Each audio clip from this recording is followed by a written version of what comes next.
Partition, en fait, nous, ACD, en partenariat avec le Club Changement Climatique, on a initié un programme depuis l'année passée qui se dénomme Une maison, un arbre en Casamance.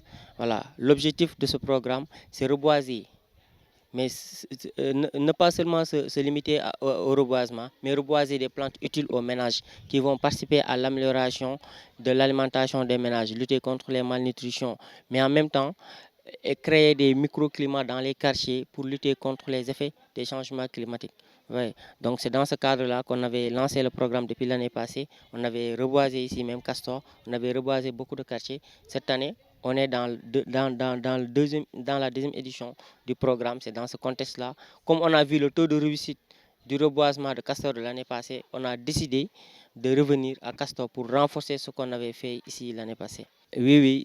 En fait, ACD a une portée régionale. Ça couvre toutes les trois régions naturelles de la Casamance. Donc, on a prévu des reboisements, comme on le fait ici à Ziguinchor. On a prévu 5 quartiers de Ziguinchor. On a prévu des quartiers à Sédhiou, dans la commune de Samsamba, à Marsassoum, à Sédhiouville. On a prévu aussi 5 quartiers aussi de Kolda, que ce soit Sikilo, Sare Moussa, que ce soit Bounakan, que ce soit Sari Djanfo.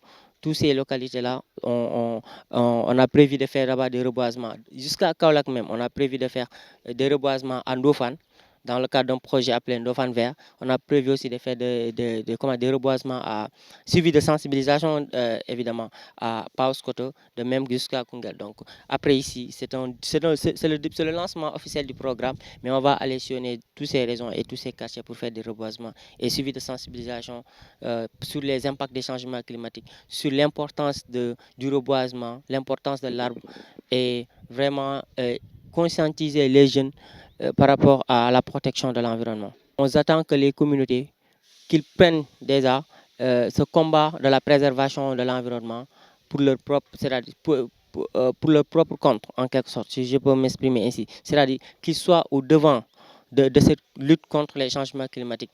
Parce que, en fait, actuellement, dans le contexte de la globalisation, on dit qu'il faut penser globalement, agir localement. Donc, c'est à eux aussi de participer par rapport à la gestion de leur quartier, comme le font l'AIC Castor, qui a initié aussi, au-delà de cet accompagnement, il avait déjà en tête un programme de reboisement. Donc, c'est aux communautés vraiment de s'engager pleinement dans cette lutte contre les changements climatiques.